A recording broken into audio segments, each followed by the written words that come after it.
नमस्कार, मैं हूं राजीव ढोंडियाल। दिल्ली में एक बार फिर से प्रदूषण का स्तर खतरनाक हो गया है। अब ताजा जानकारी के मुताबिक सुबह 6 बजे प्रदूषण 418 के आसपास रिकॉर्ड किया गया। ज्यादातर इलाकों में AQI 400 के पार है और कुछ जगहों पर 450 के पार है। सबसे गंभीर हालात जहांगीरपुरी में दर्ज किए गए, आनंद विहार में दर्ज किए गए, जहां पर AQI 465 और 466 पाया गया।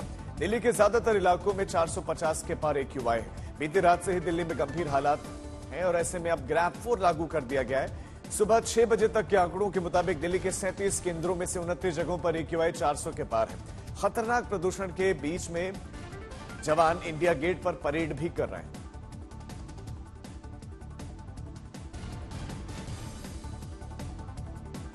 राजधानी एक बार फिर से प्रदूषण की चपेट में है, खतरनाक स्तर पर है। सुबह सुबह कुछ लोग साइकिलिंग करते दिखाई दिए तो जवान परेड करते हुए दिखाई दिए, और क्योंकि 26 जनवरी भी बेहद निकट है तो उसकी तैयारियां भी। और इस बीच में ग्रैब 4 लागू हुआ है, जहां डीजल वाले जितने भी ट्रक हैं उनकी दिल्ली में एंट्री बंद कर दी गई। दिल्ली में जो भी निर्माण कार्य चल रहा था या जो भी तोड़फोड़ का कार्य था उस पर रोक लगा दी गई। स्कूलों में निर्णय लिया गया कि वो अब हाइब्रिड मोड पर क्लासेस चलाए जाएंगे। दफ्तरों के लिए वर्क फ्रॉम होम लागू करने पर जोर है कि आप अपने एम्प्लॉयज को कोशिश करें कि दफ्तर ना ही बुलाएं। AQI का ये आंकड़ा है। जहांगीरपुरी 466, बवाना 465, रोहिणी 462, पंजाबी बाग 452, ये सब 450 के पार हैं। 450 के पार AQI। नेहरू नगर 461, अशोक विहार 456, आनंद विहार 465। एक भी AQI इसमें ऐसा नहीं है जो 450 से कम। ये देश की राजधानी दिल्ली की सेहत का हाल आपके सामने है। और कुछ हिस्सों में 400 के पार AQI है, लेकिन कहीं हर जगह लगभग खतरनाक स्तर पर इस समय प्रदूषण है। सांस लेना दूभर है और सांस ले रहे हैं तो बीमारियों को ही निमंत्रण दे रहे हैं।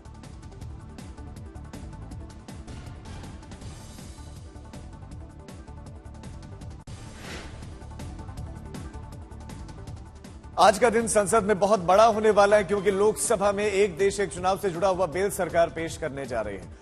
पिछले ही हफ्ते इस बिल को कैबिनेट से मंजूरी मिली थी। कानून मंत्री अर्जुन राम मेघवाल लोकसभा में दो बिल इसी से जुड़े हुए पेश करेंगे, और विपक्ष के विरोध के बीच में सरकार ने बिल को पेश करने की तैयारियां कर ली हैं। माना जा रहा है कि दोपहर 12 बजे कानून मंत्री लोकसभा में बिल को पेश करेंगे, और आज ही JPC में बिल को भेजे जाने की भी खबर है। आपको बता दें कि विपक्षी दल इस एक देश एक चुनाव का विरोध कर रहे हैं, और इसमें सबसे अहम कांग्रेस पार्टी, समाजवादी पार्टी और आम आदमी पार्टी है।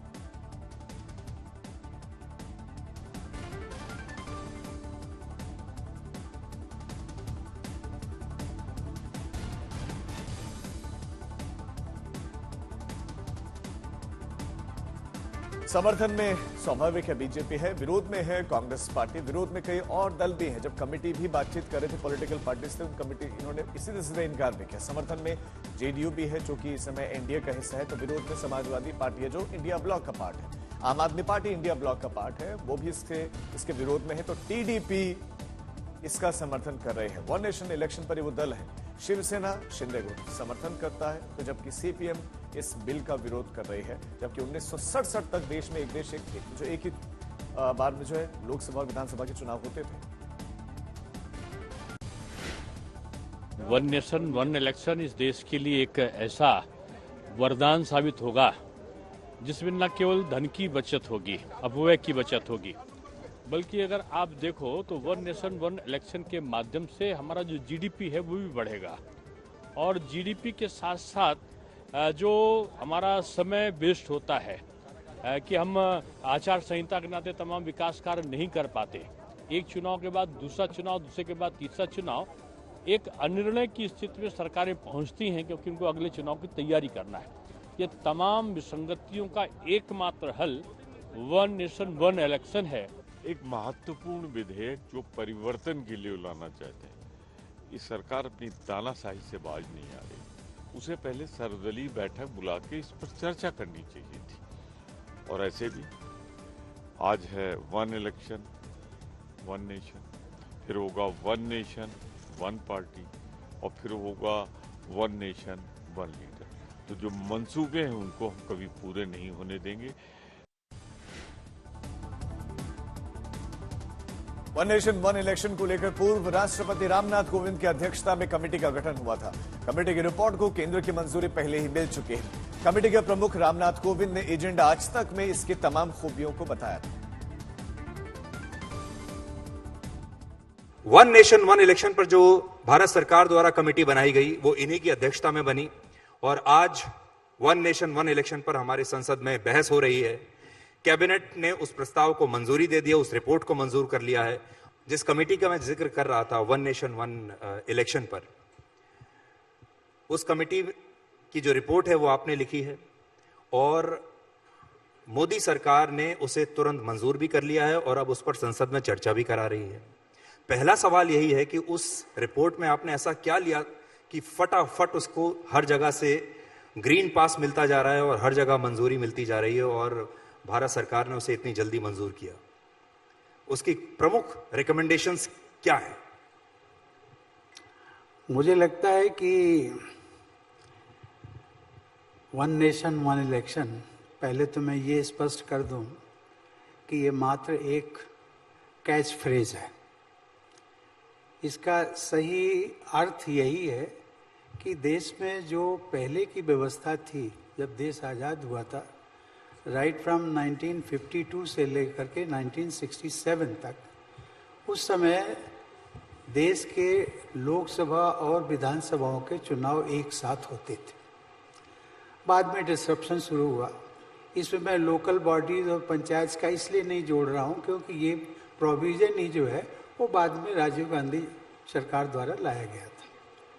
लोकसभा और विधानसभा के चुनाव एक साथ होते थे। वो लगभग 15 साल तक हुए, एक क्रम चलता रहा। बीच में 68 के बाद में कुछ राज्यों पर आर्टिकल 356 लगा करके, अच्छा बुरा उसमें मैं नहीं जानना चाहता हूँ, लेकिन एक डिसरप्शन शुरू हुआ। ये जो साइकिल था एक साथ चुनाव कराने का, वो टूटा। और इसका जो one nation one election catch phrase है, इसलिए मैं कह रहा हूँ कि कभी कभी इसको मिस इंटरप्रेट भी किया गया लोगों ने, लेकिन उसका अभिप्राय यही है कि देश में लोकसभा और विधानसभा के चुनाव एक साथ होने चाहिए। आज राज्यसभा में फिर संविधान के मुद्दे पर चर्चा होगी और आज इसकी शुरुआत बीजेपी की ओर से नेता सदन जेपी नड्डा करेंगे। वहीं गृह मंत्री अमित शाह राज्यसभा में चर्चा का जवाब देंगे। सोमवार को संविधान पर ऊपरी सदन में चर्चा की शुरुआत हुई। वित्त मंत्री निर्मला सीतारमण ने कांग्रेस पर गंभीर आरोप लगाए और उन्होंने कांग्रेस को महिला विरोधी बताया। वहीं पूरे विपक्ष ने एक आवाज में सरकार पर संघीय ढांचे को ध्वस्त करने का आरोप लगाया। अब आज एक बार फिर इसी मुद्दे पर सदन में शोर शराबा हो सकता है।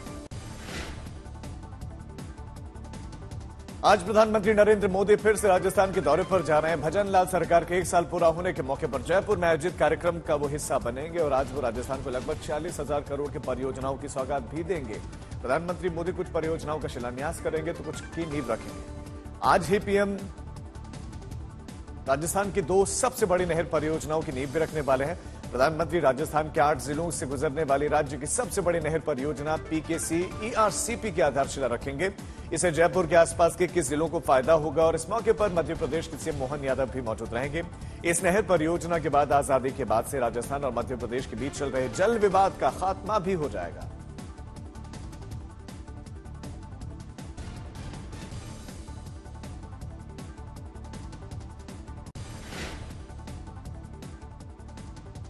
संभल में 46 साल के बाद मंदिर खुला तो कई राज सामने आने लगे हैं। वहां प्रशासन लगातार खुदाई कर रहा है, साफ सफाई चल रही है, जिसकी वजह से कल प्रशासन ने 3 मूर्तियां निकाली।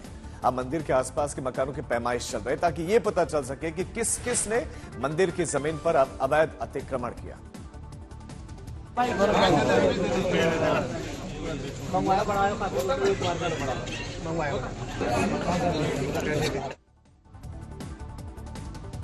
संभल हिंसा को लेकर जारी सियासत के बीच कल यूपी के सीएम योगी आदित्यनाथ ने विपक्ष पर जमकर हमला बोला।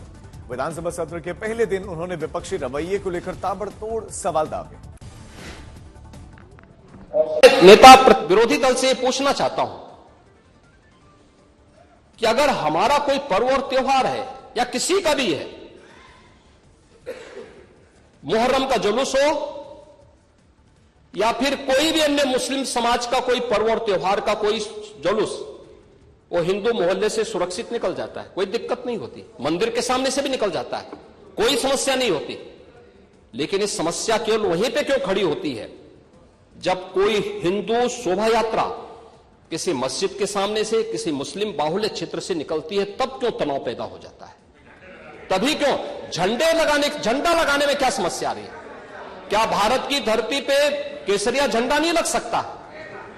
क्यों नहीं लग सकता? क्यों नहीं लग सकता? मैं यही पूछना चाहता हूं, आखिर ये दंगे क्यों किए जाते हैं? बहराइच में कहना कि उत्तेजक नारे लगाए जा रहे थे। जय श्री राम का नारा उत्तेजक नहीं है, यह हमारी श्रद्धा का नारा है, हमारी आस्था का प्रतीक है। कल मैं आपसे कहूंगा कि अल्लाहू अकबर का जो स्लोगन है, ये हमें अच्छा नहीं लगता। नहीं, आपको हम रोके तो क्या आपको अच्छा लगेगा? नहीं, आपको नहीं, मुझे मतलब होने की आवश्यकता ही नहीं, मुझे आवश्यकता ही नहीं इसकी।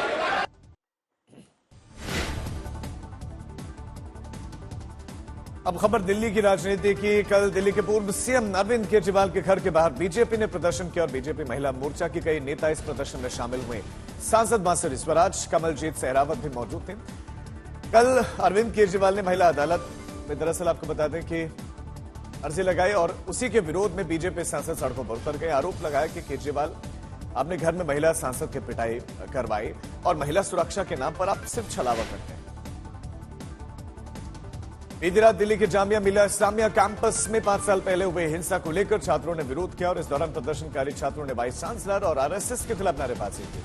15 दिसंबर 2019 को सीएए एनआरसी के विरोध में उग्र प्रदर्शन हुआ था।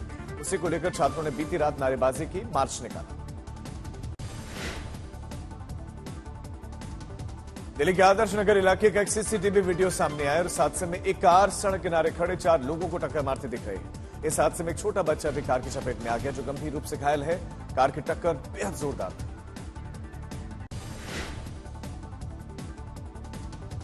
बॉलीवुड अभिनेत्री कटरीना कैफ कल शिरडी पहुंची, जहां उन्होंने साईं बाबा के दर्शन किए और आशीर्वाद लिए।